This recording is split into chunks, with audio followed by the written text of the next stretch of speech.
Minha nora entrou na minha cozinha numa manhã de terça-feira, colocou a caneca de café no balcão sem pedir e me disse que os pais dela chegariam na sexta. Eu sorri, assenti com a cabeça e esperei até ela sair da sala antes de pegar o telefone. Aquela ligação mudou tudo, mas estou me adiantando. Você precisa entender o que esta casa significa antes de entender o que aconteceu dentro dela. Eu construí esta casa com as minhas próprias mãos. Não é metáfora. Eu mesmo derramei a fundação, levantei cada parede, fiz a instalação elétrica, coloquei o piso de madeira no corredor, onde minha falecida esposa Margaret deslizava de meias toda manhã de Natal. Comecei a construção em 1987 e mudei a família para cá num sábado de outubro, quando os carvalhos da frente estavam laranja flamejante e meu filho mais velho tinha 6 anos e achava que a casa toda era um castelo. Levei 4 anos para terminar direito. 4 anos de noites depois do trabalho, fins de semana, feriados. Cada cômodo desta casa carrega uma memória que eu construí de propósito. Margaret morreu há 11 anos. Câncer de mama. Descoberto tarde demais. Foi embora rápido demais. Depois disso, a casa se tornou algo diferente. Virou o lugar onde o luto morava junto com todo o resto. O jardim dela nos fundos ainda nasce todo primavera porque eu cuido dele. A poltrona de leitura dela ainda fica perto da janela na sala da frente porque eu coloquei lá e ninguém me pediu para tirar. A casa é minha em todos os sentidos. Uma casa pode pertencer a uma pessoa. Tenho 2 filhos. Derek tem 41 anos. É um bom homem, na maior parte do tempo. Trabalha com imóveis comerciais, ganha dinheiro decente. Casou com Vanessa há 8 anos numa cerimônia numa vinícola a 2 horas ao norte daqui. Minha filha Claire tem 38 anos. Mora em Portland com a esposa e os gêmeos e me liga todo domingo sem falta. Vanessa é uma mulher complicada. Digo isso com caridade. Ela é organizada, ambiciosa e acostumada a conseguir o que decide que quer. Tem um jeito de apresentar as coisas não como pedidos, mas como fatos consumados, como se a conversa em que você poderia discordar já tivesse acontecido na cabeça dela e ela já tivesse vencido. Quando ela e Derek se casaram, eu atribuí isso à personalidade. Gostava da energia dela. Achava que seria bom para Derek, que sempre precisou de alguém para empurrá-lo um pouco. Com o tempo, porém, comecei a notar um padrão. Jantares de família em que as decisões já estavam tomadas antes de alguém sentar. Feriados em que o roteiro aparecia pronto, sem consulta. Coisas pequenas, na maioria. Coisas que eu deixava passar porque Margaret sempre dizia que a paz numa família tem um preço e que geralmente vale a pena pagar. Eu paguei. Fiquei quieto mais vezes do que deveria. Os pais de Vanessa são Gerald e Phyllis Horn. Gerald é engenheiro civil aposentado, de perto de Columbus. Phyllis deu aula de 4ª série por 30 anos. Não são pessoas ruins.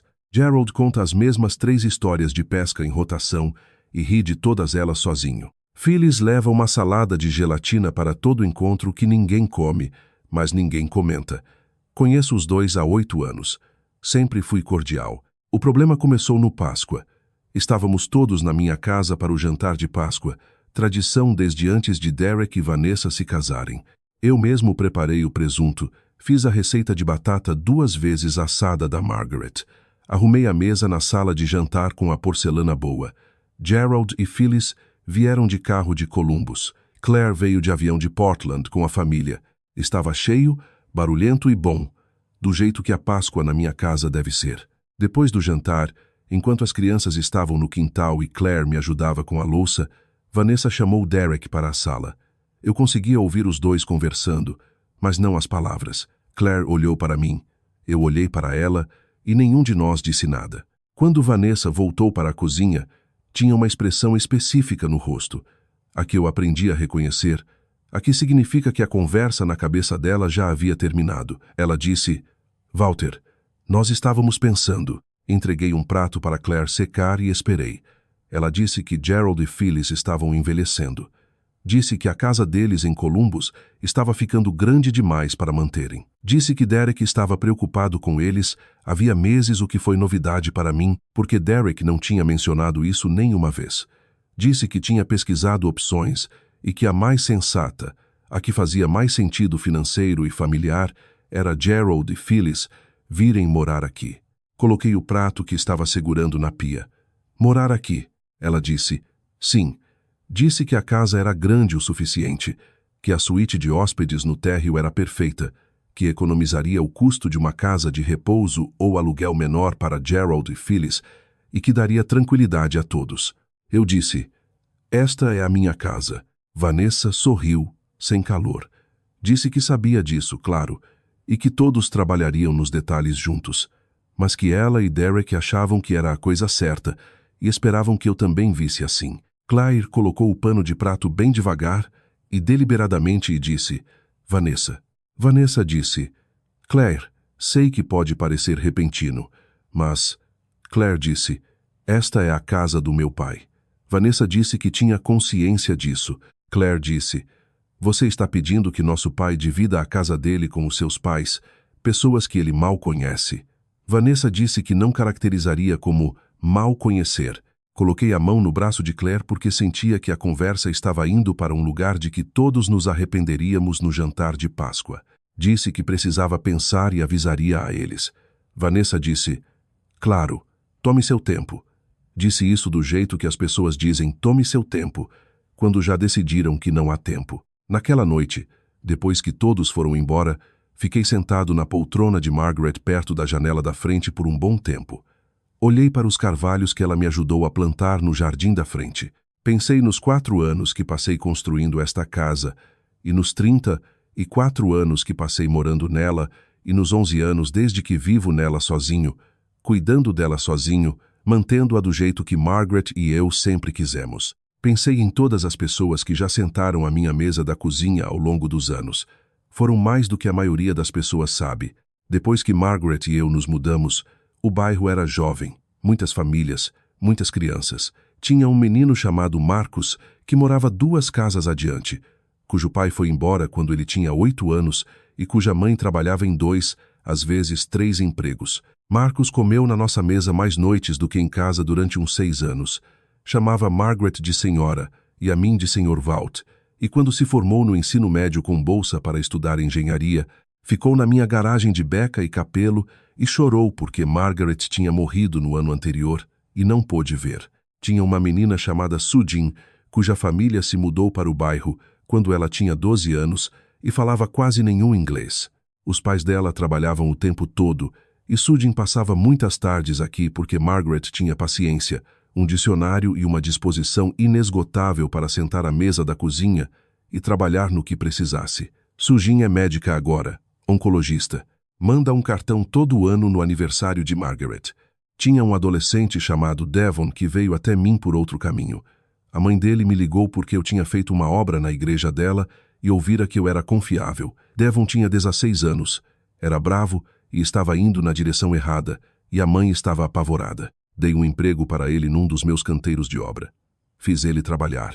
Fiz ele chegar na hora e fazer direito. E fazer de novo se não tivesse ficado bom da primeira vez. Disse a ele uma vez que as coisas que você constrói com as mãos são as coisas com as quais você não pode mentir para si mesmo.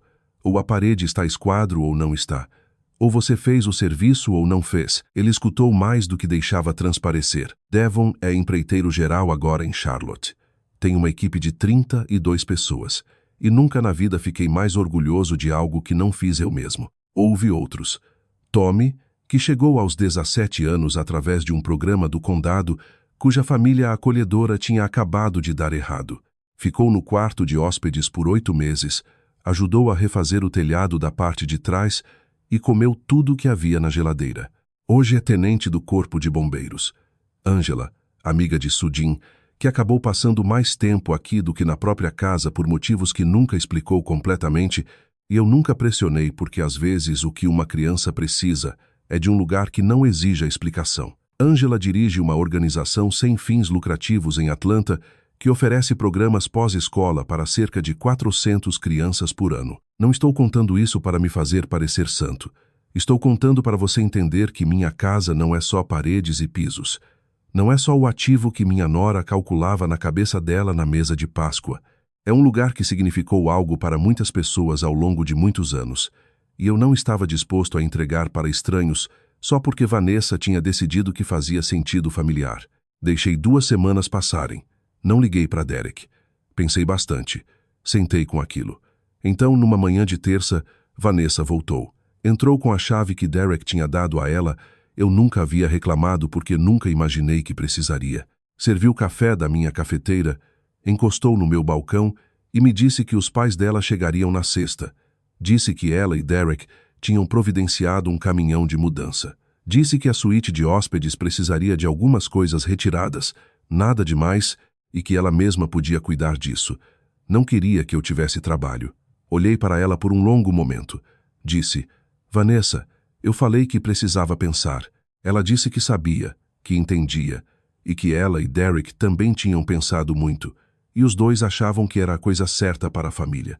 Disse que Gerald e Phyllis eram família, e que esta casa era a casa da família de Derek, e que era o lugar certo para a família ficar. Notei o que ela disse. A casa da família de Derek, não minha casa. A casa da família de Derek.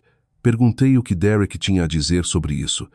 Ela disse que Derek estava de acordo. Eu disse que gostaria de ouvir isso dele. Ela pegou o telefone, ligou para ele e me entregou. A voz do meu filho veio e ele disse: Pai, acho que isso pode ser muito bom. Vanessa pensou em tudo. Eu disse: Esta é a minha casa, Derek.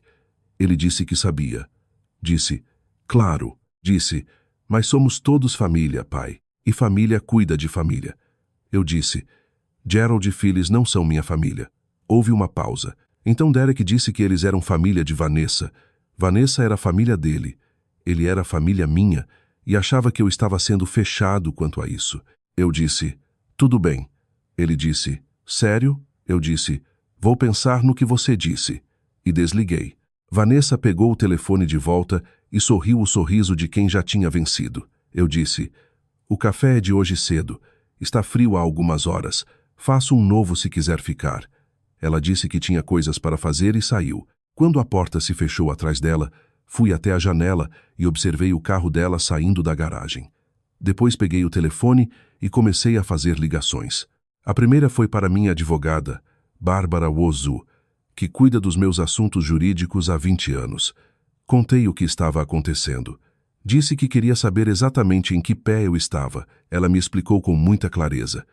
A casa estava só no meu nome. Estava assim desde que Margaret morreu. Não havia mecanismo legal pelo qual Vanessa, Derek ou qualquer outra pessoa pudesse me obrigar a permitir que alguém morasse aqui. Também disse, com delicadeza, que achava que eu deveria documentar tudo o que me foi dito e quando. Agradeci. Depois liguei para Claire. Claire disse várias coisas que não vou repetir literalmente porque algumas não eram apropriadas para todos os públicos. Depois comecei a ligar para os outros. Liguei para Marcos, que tem 43 anos agora e mora a 40 minutos daqui. Liguei para Sujin, que tinha acabado de sair do plantão noturno, mas disse que viria. Liguei para Devon, que disse que viria de Charlotte, quase 7 horas de carro, e eu disse que ele não precisava, e ele respondeu: Não seja ridículo, Sr. Walt. Liguei para Tommy, que disse que estava de folga na sexta e esperava havia anos que eu precisasse de algo. Liguei para Angela, que liberou a tarde de sexta sem fazer uma única pergunta. Liguei para mais uma dúzia de pessoas, gente que já sentou à minha mesa, trabalhou nos meus canteiros ou veio até mim em algum momento da vida quando precisava de algo sólido para se apoiar. Não disse a nenhum deles o que fazer. Disse a cada um a mesma coisa. Gostaria que você estivesse aqui na manhã de sexta, se puder. Só isso. Na noite de quinta, Derek me ligou. Parecia desconfortável. Disse que Vanessa tinha falado com a empresa de mudanças e tudo estava marcado para as 10 da manhã. Disse que esperava que eu tivesse feito as pazes com a ideia. Disse que sabia que era um ajuste. Eu disse: Derek, preciso que você ouça uma coisa. Ele disse: Ok. Eu disse: Nunca na vida deixei de te dizer a verdade. Nem quando era fácil, nem quando era difícil. Então estou te dizendo agora. O que sua esposa está fazendo é errado. Não é inconveniente, não é complicado. É errado. Ela está tentando mudar pessoas para a minha casa sem o meu consentimento, usando a sua voz para isso. E tem tratado esta casa como um ativo que ela pode alocar, e não como um lugar que me pertence. Quero que você pense nisso hoje à noite. Derek ficou em silêncio por um bom tempo. Depois disse: Pai, Vanessa só quer o melhor para todo mundo. Eu disse, sei que você acredita nisso. Ele disse boa noite e desligou. Não parecia confiante. Parecia um homem que tinha ouvido algo que não queria exatamente pensar. Na manhã de sexta, levantei às 5h30. Fiz uma cafeteira cheia e sentei à mesa da cozinha. Pensei em Margaret. Pensei na manhã em que nos mudamos, como ela ficou no meio desta cozinha com serragem ainda no chão e disse, é isso, Walt. Este é o lugar. Pensei no que ela faria nesta situação e decidi que faria exatamente o que eu estava prestes a fazer, só que mais rápido e com menos paciência para o absurdo preliminar. Claire chegou às 7h15. Tinha vindo de avião de Portland no voo noturno, entrou pela porta da frente com a mala, o queixo firme, e me abraçou por um longo tempo sem dizer nada. Depois serviu café e sentou do outro lado da mesa, e conversamos baixinho sobre tudo até às 8h. Marcus chegou às 8h30 e se sentiu em casa do jeito que faz há 30 anos. Preparou outra cafeteira e ficou na janela da cozinha olhando o quintal e disse, o jardim está bonito, senhor, Walt. Eu disse, as peônias da Margaret voltaram fortes este ano. Ele assentiu como se aquilo resolvesse alguma coisa. Tommy chegou às 9h com Devon, que tinha dirigido a noite toda. Devon parecia cansado, disse que estava bem e tomou 3 xícaras de café seguidas. Sudin chegou às 9h15, ainda de uniforme do trabalho, pediu desculpas por não ter tido tempo de trocar de roupa, e eu disse que ela estava perfeita.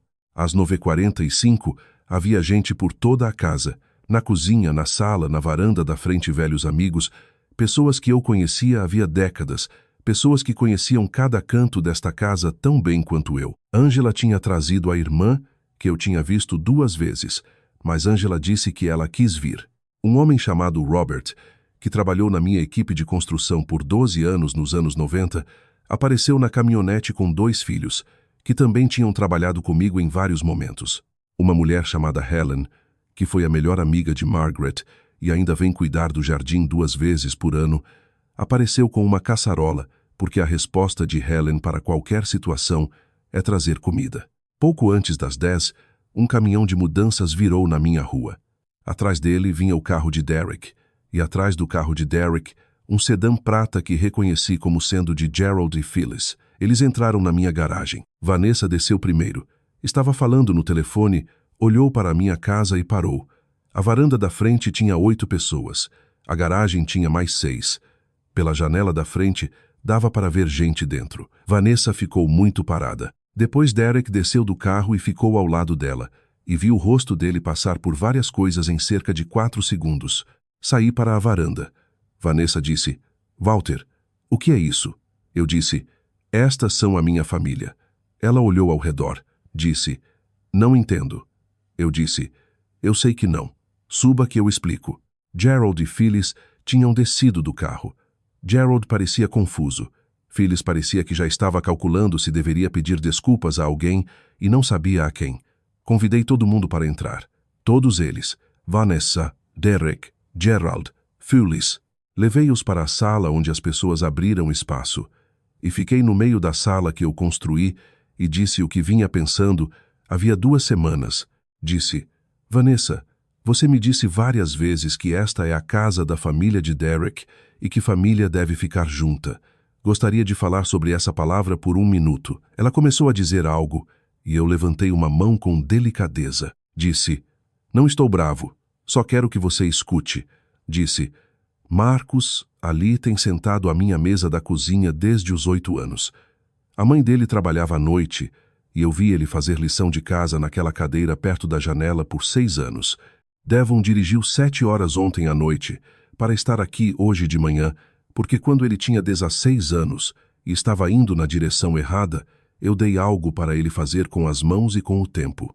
Sudin vai voltar para casa e dormir depois disso, porque acabou de fazer um plantão de 12 horas. Mas veio porque esta casa é onde ela aprendeu a ler inglês e considera este lugar como lar. Deixei aquilo assentar por 1 segundo. Depois disse, não estou descrevendo estranhos. São as pessoas que entram e saem desta casa há décadas. Elas sabem onde ficam as canecas boas. Conhecem o roseiral de Margaret no quintal e por que ele ainda está lá. Quando digo que esta é a casa da minha família, são essas pessoas que eu quero dizer. O rosto de Derek tinha mudado o tempo todo enquanto eu falava. Ele olhava para Marcus, que conhecia desde criança.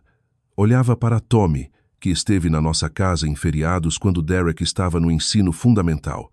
Olhava para Devon, que Derek tinha encontrado uma dúzia de vezes nos jantares de aniversário da minha casa. Vanessa disse: Walter, com todo respeito, essa é uma situação muito diferente de... Claire disse: De quê? A voz dela estava baixa e precisa. De família? O que faz os seus pais serem mais família para o meu pai do que as pessoas que estão nesta sala? Vanessa olhou para ela. Claire disse: Você disse ao meu pai que os seus pais deveriam morar aqui porque esta é propriedade da família e família deve ficar junto. Mas os seus pais não são família dele. São família sua. Walter nunca foi à casa deles uma única vez. Compartilhou jantares de feriado com eles 8 vezes em 8 anos. E as pessoas que estão nesta sala agora, ela gesticulou ao redor, fazem parte da vida dele há 20, 30 e em alguns casos 40 anos. Disse: Você não perguntou a ele. Você decidiu. Há uma diferença. Gerald, que estava perto da porta com as mãos nos bolsos, disse baixinho: Vanessa. Vanessa olhou para o pai. Gerald disse: Eu não sabia que seria assim. A voz dele era cuidadosa. Disse: Quando você disse que tinha conversado tudo com Walter, eu assumi que... Parou. Olhou para mim. Disse: Walter, peço desculpas. Não era assim que pensávamos que estava sendo tratado. Phyllis colocou a mão no braço do marido e assentiu. Vanessa disse: Pai, tudo bem. Tudo está. Gerald disse: Não está tudo bem, querida. Disse com delicadeza, mas sem ceder. Disse: Esta é a casa deste homem. Não vamos nos mudar para a casa de um homem sem o convite dele. Olhou para mim novamente e disse: Sinto muito, Walter. De verdade. A sala ficou em silêncio. Vanessa olhou para Derek. Derek olhava para o chão. Depois levantou os olhos para mim e tinha uma expressão que reconheci porque eu mesmo tinha colocado ali há muito tempo. Aquela coisa que um pai quer deixar no filho. A capacidade de ver o que é realmente verdadeiro e não desviar o olhar. Ele disse: Pai, disse, desculpe, disse devagar, processando. Eu ficava dizendo para mim mesmo que Vanessa tinha pensado em tudo e que ficaria tudo bem quando você se acostumasse. Isso foi... Parou. Disse: Isso foi covardia. Eu disse: Sei que você não estava tentando me machucar. Ele disse: Sei, isso quase piora as coisas. Vanessa estava muito parada. Não olhava para ninguém. Tinha a expressão de alguém processando algo que não se encaixa na moldura que ela construiu. Eu disse: Vanessa. Ela olhou para mim. Eu disse: Quero te dizer algo que gostaria que você ouvisse como alguém que realmente deseja que as coisas deem certo entre nós, porque eu desejo. Disse: Você ama Derek. Nunca duvidei disso. E ama seus pais. Entendo que querer cuidar deles vem de um lugar real e bom. Disse: Mas você tratou a minha casa como um recurso que tinha o direito de alocar. Não me perguntou, me informou. E quando eu disse que precisava de tempo para pensar, você voltou e me disse que o caminhão chegaria na sexta. Isso não foi respeitoso. Ela ficou em silêncio. Eu disse: Gerald e Phyllis precisam de apoio. Isso é um problema real e merece uma solução real. Vou ajudar vocês a encontrarem uma. Conheço empreiteiros em Columbus que fazem adaptações para casas. Conheço uma mulher que dirige uma organização de coordenação de serviços para idosos que é excepcional. Vou ajudar. Disse: Mas não serei tirado do caminho na minha própria casa. Vanessa respirou fundo. Depois disse: Você tem razão. Disse de forma simples, sem enfeites: Você tem razão, e eu lidei com isso mal. Olhou para Derek. Olhou para o pai. Olhou de volta para mim. Disse: Desculpe, Walter. Acredito que ela quis dizer de verdade. Phyllis, que tinha ficado quieta o tempo todo, disse: Que casa linda esta é. Disse como se estivesse vendo pela primeira vez, o que em certo sentido era. Olhou para a poltrona de leitura perto da janela e disse: Aquilo é um Stickley? Eu disse que sim. Disse: Margaret encontrou num leilão de espólio em 1994. Phyllis sorriu e disse: Ela tinha bom gosto. Eu disse: Tinha ótimo gosto. Devon cruzou o olhar comigo do outro lado da sala e vi que ele tentava não sorrir. e pensei no garoto de 16 anos que ele era quando entreguei a ele um esquadro de marceneiro e disse: a parede não liga para como você se sente. Ou está esquadro ou não está. Depois de um tempo, o caminhão de mudanças foi embora. Gerald e Phyllis ficaram para tomar café, porque Phyllis perguntou se podia ver o jardim, e eu disse: claro. Saímos juntos pela porta dos fundos, e ela ficou na beira do jardim de Margaret, olhando as peônias e as dálias subindo ao longo da cerca e disse: há quanto tempo estas plantas estão aqui? Eu disse: desde 1994, na maioria. Algumas novas ao longo dos anos. Ela disse: alguém cuidou delas com carinho. Eu disse: 2 pessoas, por um tempo. Ela assentiu daquele jeito que pessoas mais velhas assentem quando entendem exatamente o que você quer dizer e não precisam que você diga mais. Gerald veio e ficou ao lado dela.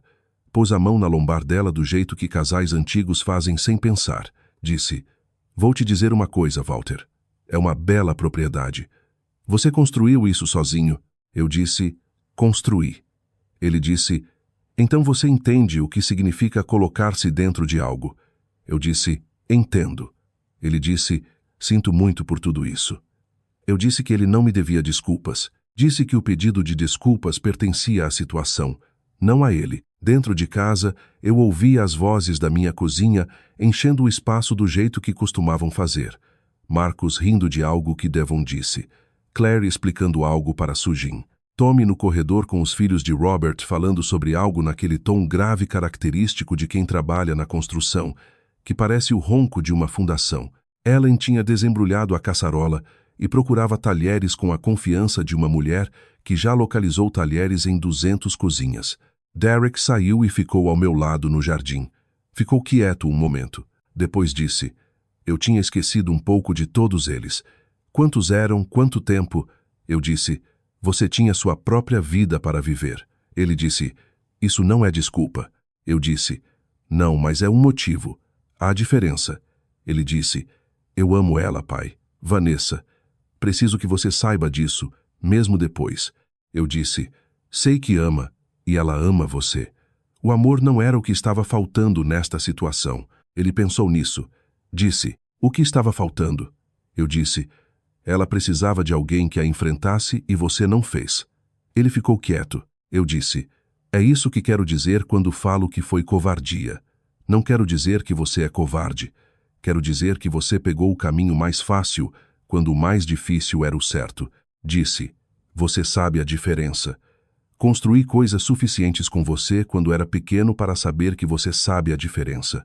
Ele se virou e olhou para mim, e vi algo no rosto dele que reconheci porque eu mesmo tinha colocado ali há muito tempo. Aquela coisa que um pai quer deixar no filho. A capacidade de ver o que é realmente verdadeiro e não desviar o olhar. Ele disse: vou fazer melhor.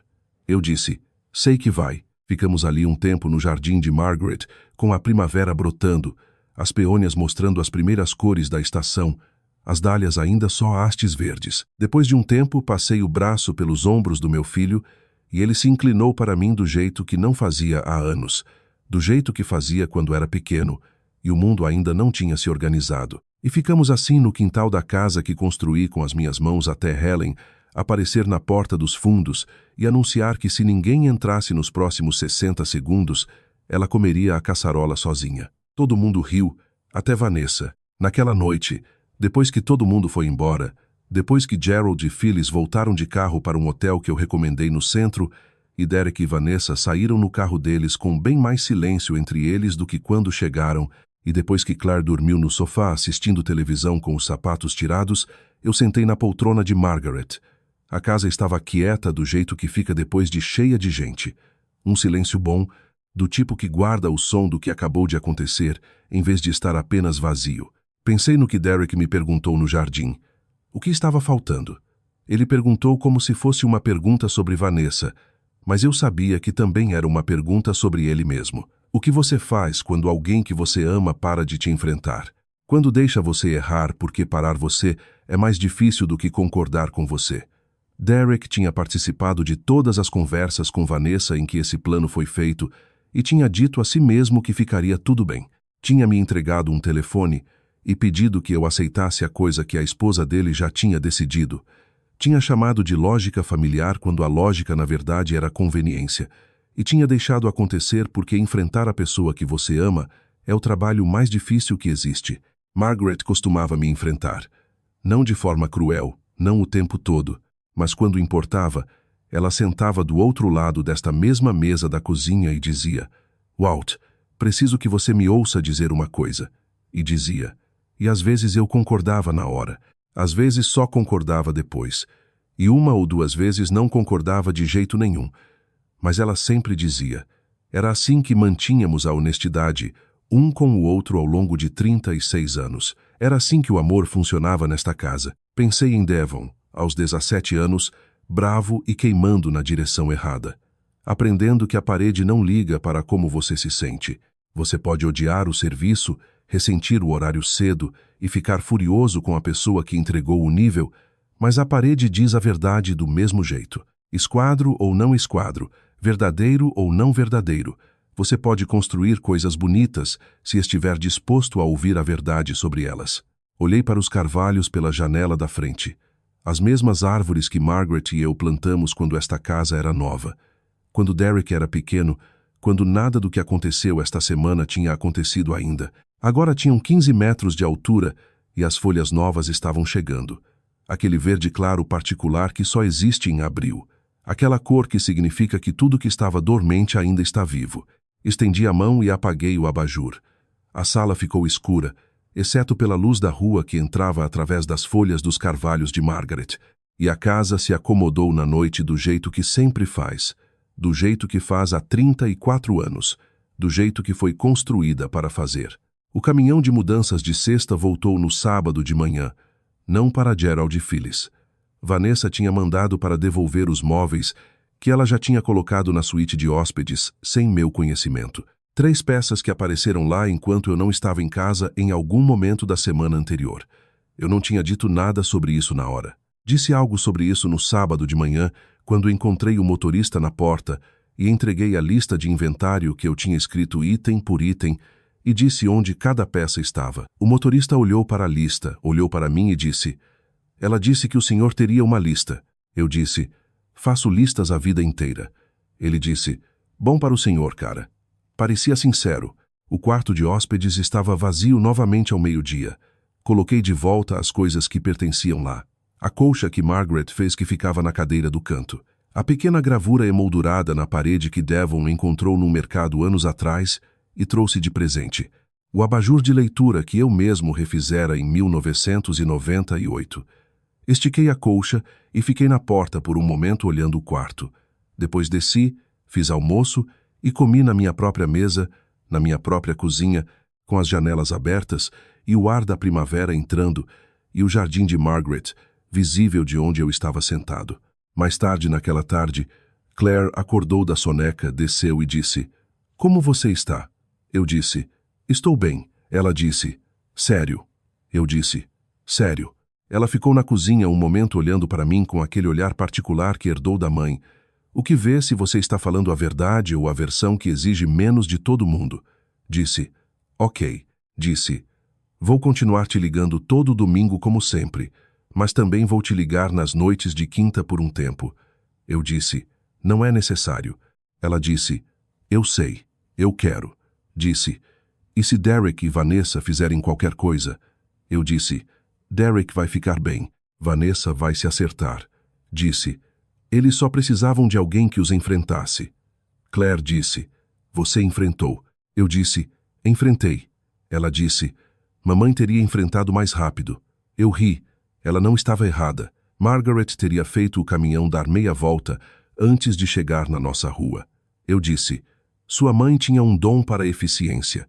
Claire disse que ela tinha dom para tudo. Ficamos na cozinha juntos e não dissemos nada por um tempo. O que é uma coisa que nós dois fazemos, às vezes só ficar na casa onde todos crescemos e deixar que ela seja o que é. Uma casa onde alguém construiu algo e alguém fez dela um lar, e as duas coisas juntas se tornaram algo maior do que qualquer uma delas. 3 semanas depois, Gerald me ligou. Disse que ele e Phyllis tinham encontrado um apartamento numa comunidade a 40 minutos da casa de Derek e Vanessa. Disse que tinha uma pequena varanda e Phyllis estava animada com jardinagem em vasos. Disse que o prédio tinha uma oficina comunitária no porão com ferramentas decentes e ele estava ansioso por isso. Disse: devo uma a você por não ter tornado isso pior do que precisava ser. Eu disse que ele não me devia nada. Ele disse que Vanessa herdou o instinto de enfrentar as coisas de Phyllis. Quero que você saiba que nem todo mundo na família dela acha que o que ela fez foi aceitável. Conversamos 20 minutos. No final, eu tinha um quadro mais claro de quem Vanessa sempre foi e como Derek foi atraído para aquela órbita. Karen era uma mulher direta, que não enfeitava as coisas. Antes de desligar, disse: Sophie e Tyler merecem coisa melhor do que está acontecendo com eles. Espero que isso encontre uma forma melhor. Respondi que também esperava. Em abril, a hipoteca da casa de Nathan já estava atrasada há 4 meses. Sabia pelo David que Nathan tinha procurado o banco e estava trabalhando numa renegociação. Pegou projetos adicionais e estava administrando. Não confortavelmente, mas administrando. A escola particular parou depois de janeiro. Sophie e Tyler foram matriculados na escola pública a 5 quilômetros de casa. Nathan me mandou mensagem sobre isso de forma objetiva, como se relatasse um marco de projeto. As crianças estão se adaptando bem. Sophie já fez uma amiga. Tyler gostou da professora. Respondi. Ótimo, eles são resilientes, ele respondeu. Herança do avô, eu escrevi. Fiquei um momento com aquilo antes de guardar o celular. A ligação da polícia veio em 22 de abril. Um detetive Harmon, da Metro Nashville, se identificou educadamente. Disse que uma denúncia havia sido feita alegando abuso financeiro contra idoso. Meu nome era a suposta vítima. A casa do meu filho era a fonte da denúncia. Leu a alegação específica, que eu havia sido coagido a fazer grandes transferências financeiras por manipulação psicológica e estava sendo explorado financeiramente. Mantive a voz firme. Disse ao detetive Harmon que tinha advogado e que ele entraria em contato com toda a documentação. Desliguei e liguei imediatamente para David Park. David ficou em silêncio um momento. Depois disse: ela fez uma denúncia dizendo que você era a vítima para te colocar sob investigação. É uma estratégia para criar um registro que te faça parecer um idoso confuso ou alguém sob escrutínio. O que fazemos? Mandamos tudo. Todas as confirmações de pagamento, todos os extratos, todas as comunicações. Demonstramos que todas as transferências foram feitas de forma voluntária, consciente e com plena documentação por um engenheiro profissional, licenciado de 63 anos, sem qualquer comprometimento cognitivo. Isso desmorona em uma semana. Desmoronou em 6 dias. O detetive Harmon ligou de volta, pediu desculpas pelo inconveniente e confirmou que a denúncia foi arquivada por infundada. Foi profissional e não deu detalhes, mas a ligação foi curta o suficiente para eu entender que a documentação foi decisiva. David me ligou 1 hora depois. Ela não entendeu o que estava fazendo. Fazer uma denúncia falsa cria um registro da própria má fé dela que agora faz parte da documentação oficial. Se ela tentar qualquer coisa no futuro, isso só piora a imagem dela. Perguntei o que viria em seguida. Ele disse que o impulso natural das consequências estava fazendo o trabalho sem eu precisar forçar nada. Recomendou que eu me concentrasse na minha própria vida e deixasse a situação encontrar o próprio nível. Levei o conselho a sério. Maio chegou quente e genuinamente agradável. Nashville, no início da primavera, era um dos motivos pelos quais fiquei aqui depois que Carol morreu, quando poderia ter me mudado para qualquer lugar. Peguei um projeto maior de consultoria para a revisão de infraestrutura do condado, algo que exigia engajamento real, e me tirava de casa 3 dias por semana. Almocei com Glenn quando ele subiu de Charlotte num fim de semana longo. Fomos a um restaurante perto do rio e conversamos por 3 horas, gastando só uns 20 minutos com a situação familiar. Ele perguntou como eu estava dormindo. Disse que melhor do que em anos. Quando você parou de dormir bem? Ele perguntou. Pensei. Em algum momento do 2º ano dos pagamentos, quando comecei a acordar às 3 da manhã fazendo cálculos na cabeça. Ele assentiu devagar. O corpo sabe antes da mente. A ligação de Nathan, que eu não esperava, veio numa quinta à noite de junho. Perguntou se podia trazer as crianças no sábado. Falou com cuidado, não como barganha ou manipulação, só como uma pergunta com incerteza genuína sobre a resposta. Eu disse sim. Eles chegaram às 10h. Nathan ficou um pouco atrás na porta enquanto Sophie entrou primeiro, com aquela combinação de contenção e energia mal contida que me disse que ela havia sido orientada a se comportar muito bem e estava se esforçando. Tyler veio atrás, colado no cotovelo do pai. Os dois me olharam com aquela avaliação cuidadosa de crianças que foram avisadas que um relacionamento precisa ser reconstruído e estão abordando a tarefa com a literalidade de quem ainda não entende que algumas coisas se reconstruem sozinhas se você der espaço. Eu tinha comprado um jogo de tabuleiro na semana anterior, tema espacial, cooperativo, adequado à idade. Montei na mesa de centro e em 45 minutos estávamos todos no chão e a cautela tinha quase desaparecido, substituída pela textura normal de crianças negociando regras e adultos, fingindo perder a conta de quem era a vez. No momento, Sophie olhou para cima do tabuleiro e disse: "Papai falou que você não foi embora porque não ama a gente." "Isso mesmo", respondi. "Ele disse que é coisa complicada de adulto." "Isso também é verdade." Ela considerou com a seriedade focada de uma criança de 9 anos, processando informação que achou insuficiente. "Tá bom", disse finalmente, e moveu sua peça. Tyler esperou até Sophie estar distraída com a próxima jogada, e então falou bem baixinho, como quem compartilha um segredo. "Fico feliz que você não esteja doente." Olhei para meu neto. "Eu também, amigão." Quando foram embora à tarde, Sophie me abraçou na porta. Tyler acenou de trás da perna de Nathan e, no último segundo, estendeu a mão e segurou a minha por um momento antes de soltar. Nathan e eu ficamos na varanda, enquanto as crianças iam para o carro, um sedã usado que notei na garagem. Modesto e prático, o tipo de carro que você compra quando começa a gerir seu próprio orçamento. "Obrigado", disse ele. "Foi bom ver eles." Ele assentiu. Começou a dizer algo. Parou. Depois falou. "Melissa pediu divórcio no mês passado." Falou de forma objetiva, sem buscar pena, só como informação. "Acho que ia acontecer de qualquer jeito." A questão do dinheiro acelerou. "Você está bem?" "É, acho que sim." Olhou para as crianças no carro. "Estou descobrindo o que eu realmente quero. Quem eu realmente sou sem alguém gerenciando tudo." Pausou. "É desconfortável, mas parece real." Foi a coisa mais adulta que ouvi Nathan dizer em anos. Disse isso a ele. Ele pareceu ligeiramente envergonhado e ligeiramente grato à combinação exata que significava que o comentário acertou em cheio.